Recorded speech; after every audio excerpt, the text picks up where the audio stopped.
You're listening to the International Moving Podcast, your guide to moving to another country, brought to you by SDC International Shipping, LA's finest.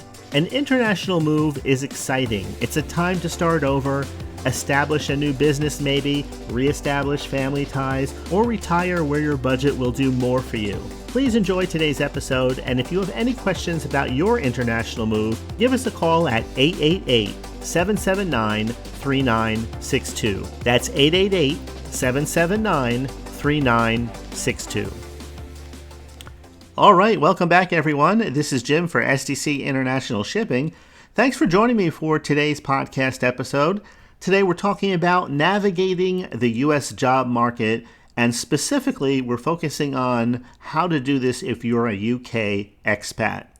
Now, it just so happens to be that the UK is the most popular of moves. We're talking about moving from the US to another country. The UK is, again, something that we see month in and month out, year in and year out. And likewise, the reverse of that is also true, people coming from the UK into the US. Now, we're talking about every different age group that you can imagine, from individuals that are seeking higher education or general education to people pursuing a professional career to people retiring.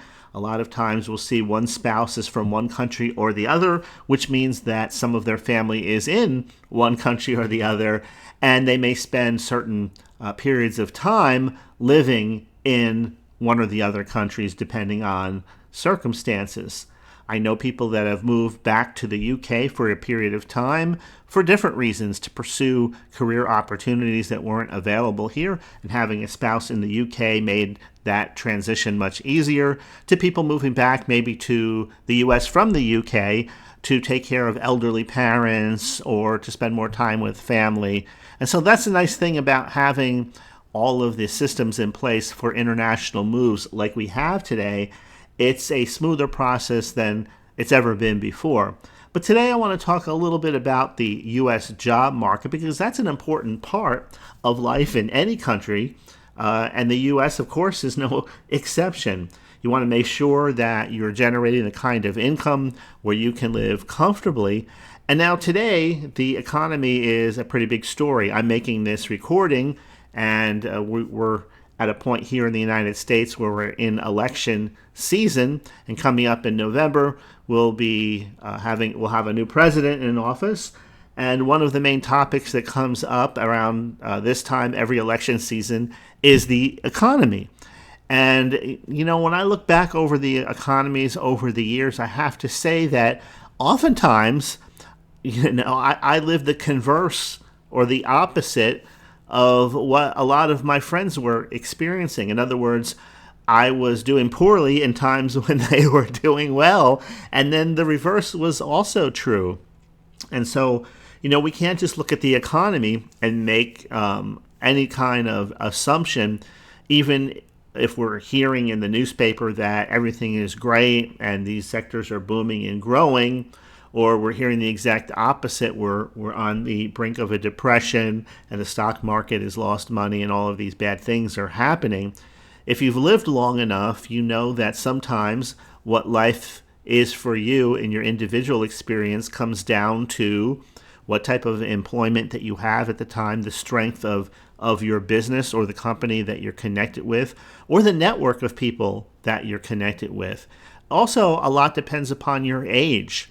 If you've bought a house maybe 10 or 15 years ago, then you find yourself maybe in a much different position than someone trying to buy a home today in 2024.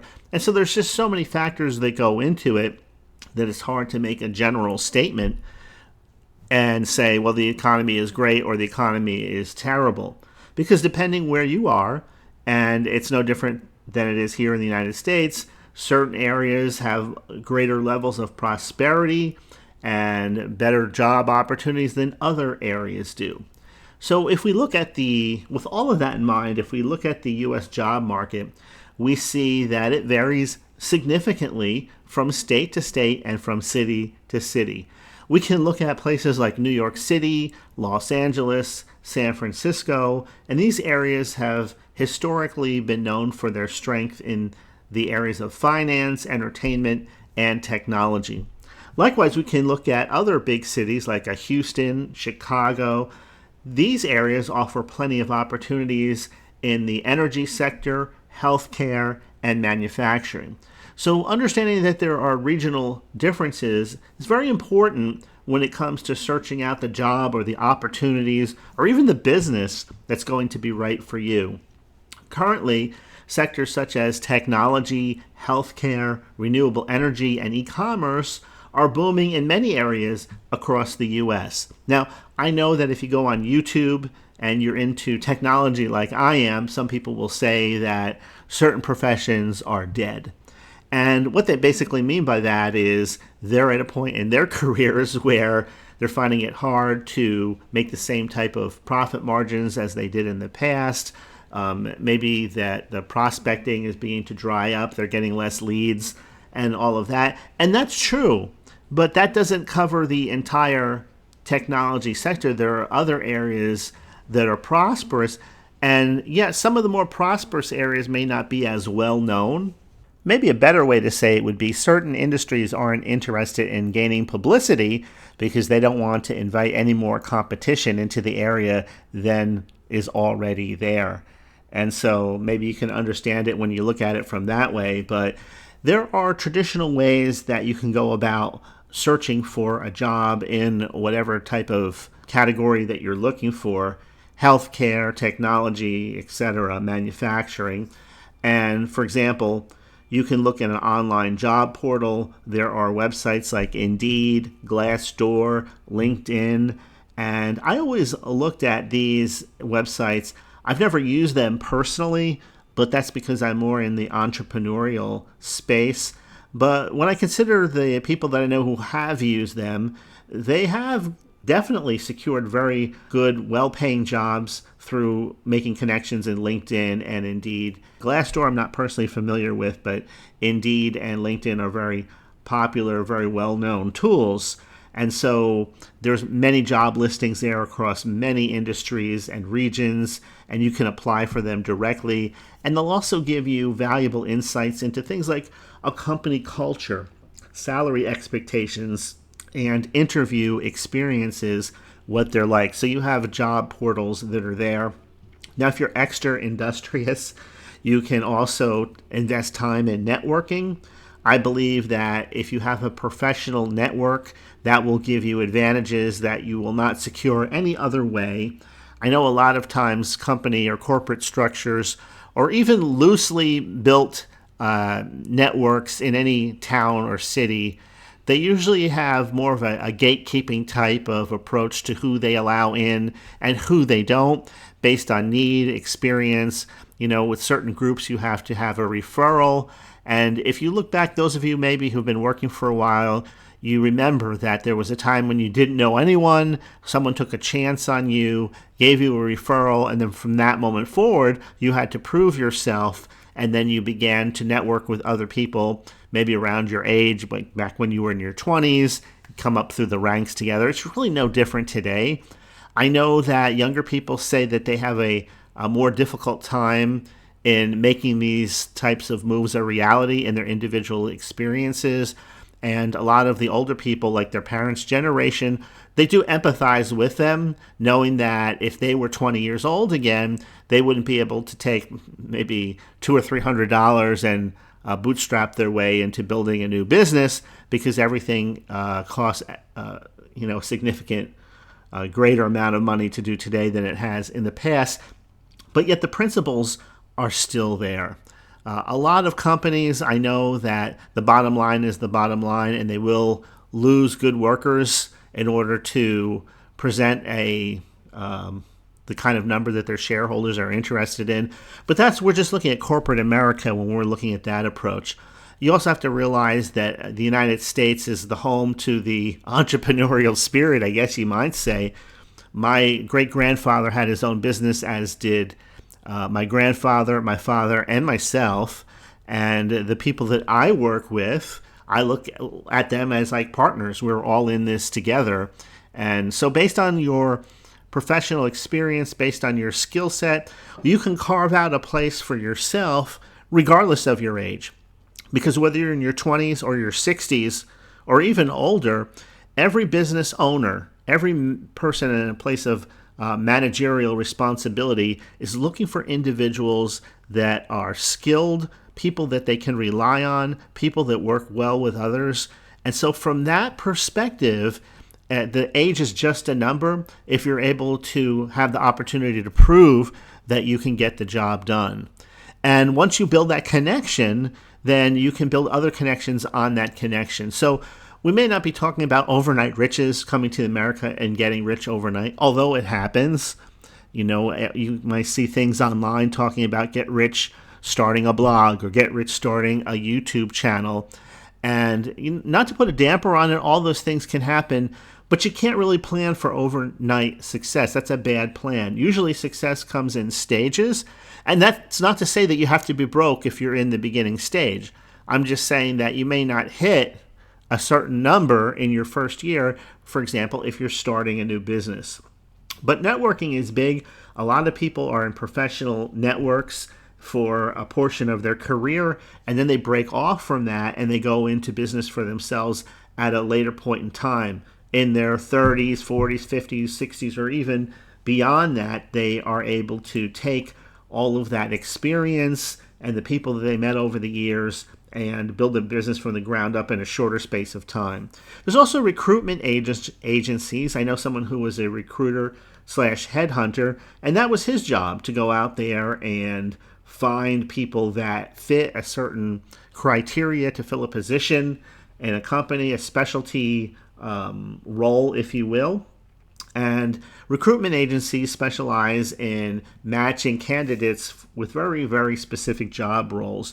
They can give you personalized support, and even if you're looking for roles in specialized sectors like finance or IT. So there's different ways to do it.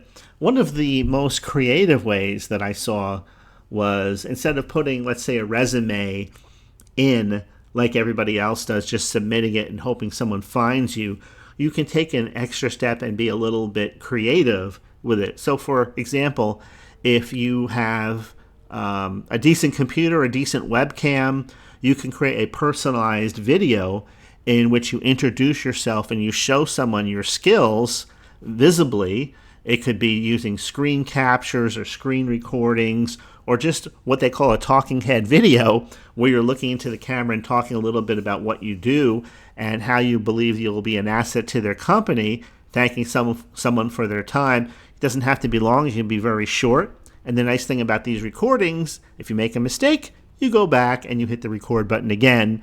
Even if it took you 24 times to get it right, once you send somebody the link, and that would just be a matter of finding their address on LinkedIn, approaching them and say, I just will put together a quick 60 second or 2-minute presentation just for you. Thank you for your time. And that person knows that this just isn't like a spam type of email, but a direct communication from you to them. Things like that go a long way. I've heard all kinds of stories where people would do things like write a personalized letter to a CEO of a corporation and hand deliver it to their doorstep. All kinds of things where people went above and beyond the usual path to be able to separate themselves and stand out in a crowded area. There is always a way that you can stand out. And today, with the technology we have available, I mean, when I was 20 years old, I couldn't make a video of myself saying, hi, I'm Jim, let's talk about this topic together, or I'd really like to work with you. But today you can do it. And so even though the company may not invite you to do that, then take the initiative. Again, there's certain types of workers in the marketplace today that stand out. They stand out for a reason. One of the things I remember a few of my friends who had larger businesses used to tell me is that one of the things that irked them the most was that they had certain workers in their company that would do absolutely nothing until you told them to do it. And so he said they needed constant supervision. Whereas there were other individuals that if they had already completed a task and there was nothing left to do and they were on the clock instead of just sit around doing nothing, they would find something to do. And so very few people do that, that if you become that person, then you stand out in the crowd. And it gives you the opportunity for advancement in a way that may not be available to other people. So it all depends on your personality and your attitude towards it. I understand not everyone's wired the same. Some people are more outgoing, some people are less. But if you really want something when it comes to a job, a career, building a business, or anything else like that, and especially here in the United States, then think about not blending in. Don't think so much about blending in with other people, but think about standing out. And you can do that in such a way that you don't leave a bad taste in the mouths of others. So if I went to the UK and I was maybe putting more of an American type of personality out there, that type of vibe, it may not fit in very well. But you're from the UK coming to the United States, and you have to understand that standing out is not something that's frowned upon. I remember a friend of mine told me that when he came here from the UK to the US, one of the things he said that amazed him when he went into an attorney's office, for example, or a doctor's office, was they had the wall degrees on, framed and on their wall. And this is some time ago, so maybe it's changed. But he said, if you go to the UK, we don't advertise where we went to school or what degrees we have, what awards we have. Whereas here in the US, you have everything front and center framed. You've been here, you've done that, you have all these accomplishments. Over there, it's more low key. So if you're coming over here, you have to understand that you're going to be competing with people that are more high key. And it's not that you have to go against your personality type in order to do that. You can do it and still maintain decorum and taste, if that makes sense. And so if you are going to do something like write a personalized letter, create a personalized video, even create a web page and insert that video on there where you introduce yourself and you talk about your experience, you still do it within your own personality type. You don't have to be like Ringling Brothers and Barnum and Bailey Circus, where you're promoting yourself as having the greatest show on earth. But you definitely don't want to be the quiet little person that is, looking down at the ground when people are looking for someone that has the kind of skill set that you have. So some basic things in preparing for a job when you're coming over here to the U.S. Preparation is the key to everything, right? International moving and shipping, everything comes down to the preparation. Job hunting, preparation. So the basics, resume and cover letter. Those are the basics, the standard for what most corporations will be looking for. So unlike the UK, US resumes are typically shorter, and they focus on quantifiable achievements. So your resume should be concise, 1 to 2 pages max. Tailor your resume and your cover letter for each job application. So don't just standardize it and send them all out. Everybody's getting the same letter to the same resume. Make sure you highlight the relevant skills and experience to match whatever job description you're focusing on for that submission. Next, interview preparation. Be prepared to discuss not just your skills and your experience, but also how you add value to the company. So research common interview questions, practice your responses, and don't forget to learn about the company's culture and values, which will show that you're serious about the role and the organization. So certain companies are more liberal, certain companies are more conservative, and depending on who you're talking to, one of the things that, that I've had a lot of bosses, company owners, share with me over the years, how people come for interviews and they're improperly dressed too casual, wearing shorts. If you're going to err on the side of caution and dress like the person who's interviewing you. So if they're wearing a shirt and tie or more formal dressing or formal yet relaxed, then you can reflect that also in how you prepare yourself. And we're just talking about normal human interactions. People are people. And it just so happens, I remember I was going to get my first job, that people tend to want to work with people that they identify with. So make eye contact, smile, and be personable yet respectful. An interview is not a time to be telling jokes or anything like that, but give off a very positive type of energy. Show that you're enthusiastic. Don't just kind of just like sit there. And I remember it took me a year originally when I was younger to get my first job in the industry that I'd gone to college for. And I was turned down for almost 12 months in a row. So some of those latter time interviews that I went there already basically giving up before I even sat down to give the interview. And I think that negative attitude reflected in my body language and how I was making eye contact. And so I decided to use some positive principles then. I made a change. And did it help me? Absolutely. I smiled, and I remember thinking, if this is the place that I belong, then this is where I'm going to be. And it's not in my hands. And I just basically, after a year of looking for a job and not finding one, I don't care what age you are. I know it's worse if you're paying a lot of bills, but I was still living at home at the time, just out of college.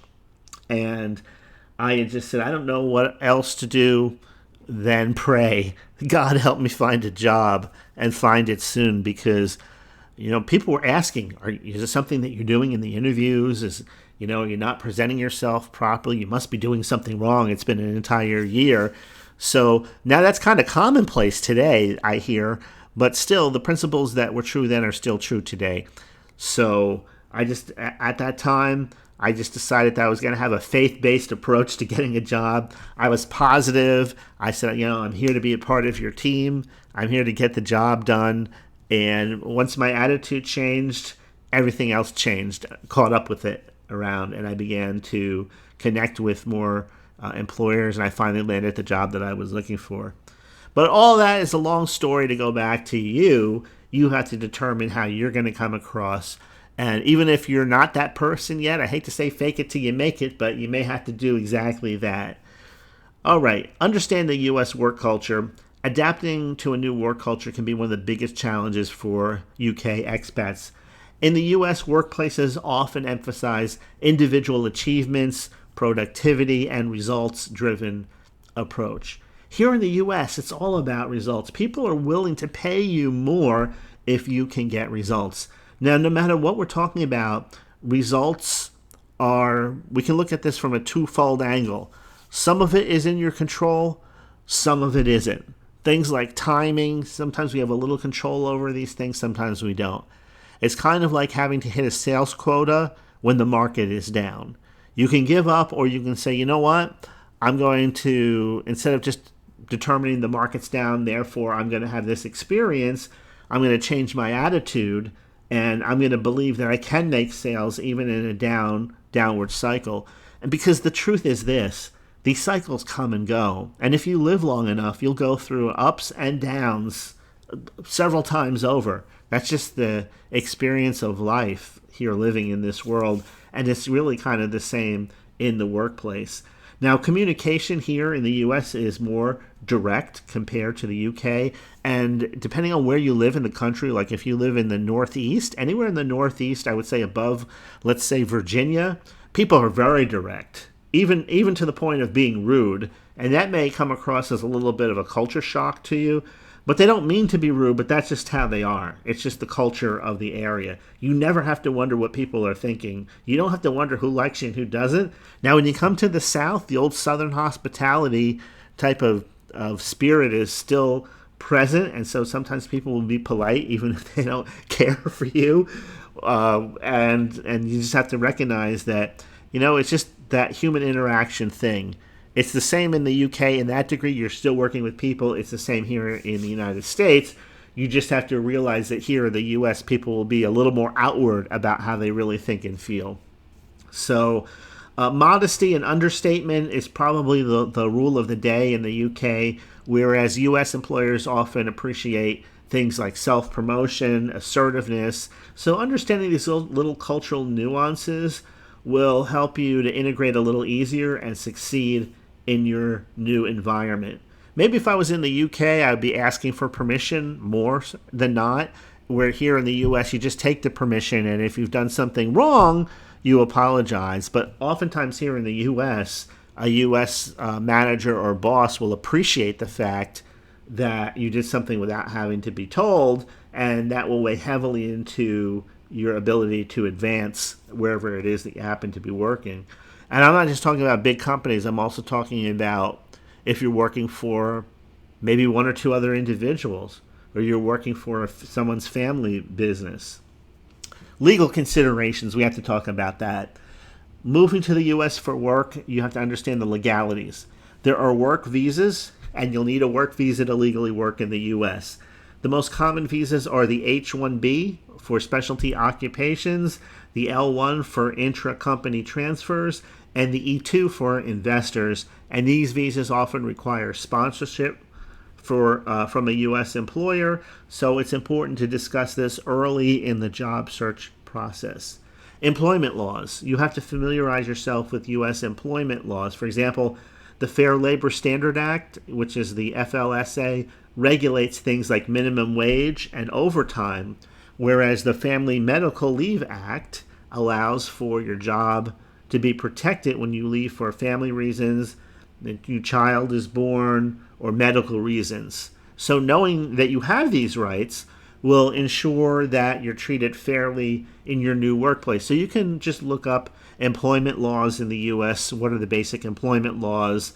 What is the Fair Labor Standards Act? What is the Medical Leave Act? And they'll explain those things for you in detail.